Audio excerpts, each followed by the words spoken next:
شروع اللہ کے نام سے جو بڑا مہربان نہایت رحم والا ہے۔ الف لام میم را۔ اے محمد صلی اللہ علیہ وآلہ وسلم، یہ کتاب الہی کی آیتیں ہیں اور جو تمہارے پروردگار کی طرف سے تم پر نازل ہوا ہے حق ہے، لیکن اکثر لوگ ایمان نہیں لاتے۔ خدا وہی تو ہے جس نے ستونوں کے بغیر آسمان جیسا کہ تم دیکھتے ہو اتنے اونچے بنائے، پھر عرش پر جا ٹھہرا اور سورج اور چاند کو کام میں لگا دیا، ہر ایک ایک میعاد معین تک گردش کر رہا ہے۔ وہی دنیا کے کاموں کا انتظام کرتا ہے، اس طرح وہ اپنی آیتیں کھول کھول کر بیان کرتا ہے کہ تم اپنے پروردگار کے روبرو جانے کا یقین کرو۔ اور وہ وہی ہے جس نے زمین کو پھیلایا اور اس میں پہاڑ اور دریا پیدا کیے اور ہر طرح کے میووں کی دو دو قسمیں بنائیں۔ وہی رات کو دن کا لباس پہناتا ہے، غور کرنے والوں کے لیے اس میں بہت سی نشانیاں ہیں۔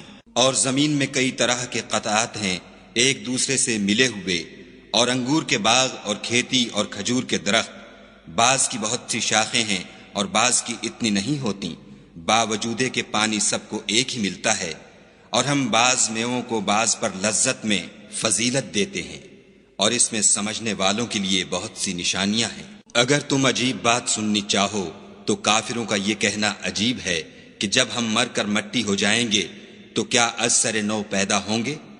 یہی لوگ ہیں جو اپنے پروردگار سے منکر ہوئے ہیں، اور یہی ہیں جن کی گردنوں میں طوق ہوں گے، اور یہی اہل دوزخ ہیں کہ ہمیشہ اس میں جلتے رہیں گے۔ اور یہ لوگ بھلائی سے پہلے تم سے برائی کے جلد خواستگار یعنی طالب عذاب ہیں، حالانکہ ان سے پہلے عذاب واقع ہو چکے ہیں، اور تمہارا پروردگار لوگوں کو باوجود ان کی بے انصافیوں کے معاف کرنے والا ہے، اور بے شک تمہارا پروردگار سخت عذاب دینے والا ہے۔ اور کافر لوگ کہتے ہیں کہ اس پیغمبر پر اس کے پروردگار کی طرف سے کوئی نشانی نازل نہیں ہوئی، سو اے محمد صلی اللہ علیہ وآلہ وسلم، تم تو صرف ہدایت کرنے والے ہو، اور ہر ایک قوم کے لیے رہنما ہوا کرتا ہے۔ خدا ہی اس بچے سے واقف ہے جو عورت کے پیٹ میں ہوتا ہے، اور پیٹ کے سکڑنے اور بڑھنے سے بھی واقف ہے، اور ہر چیز کا اس کے ہاں ایک اندازہ مقرر ہے۔ وہ دانائے نہا و آشکار ہے، سب سے بزرگ اور عالی رتبہ ہے۔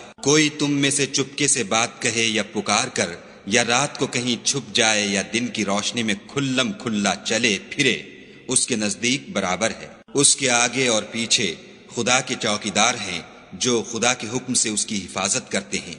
خدا اس نعمت کو جو کسی قوم کو حاصل ہے نہیں بدلتا جب تک کہ وہ اپنی حالت کو نہ بدلے، اور جب خدا کسی قوم کے ساتھ برائی کا ارادہ کرتا ہے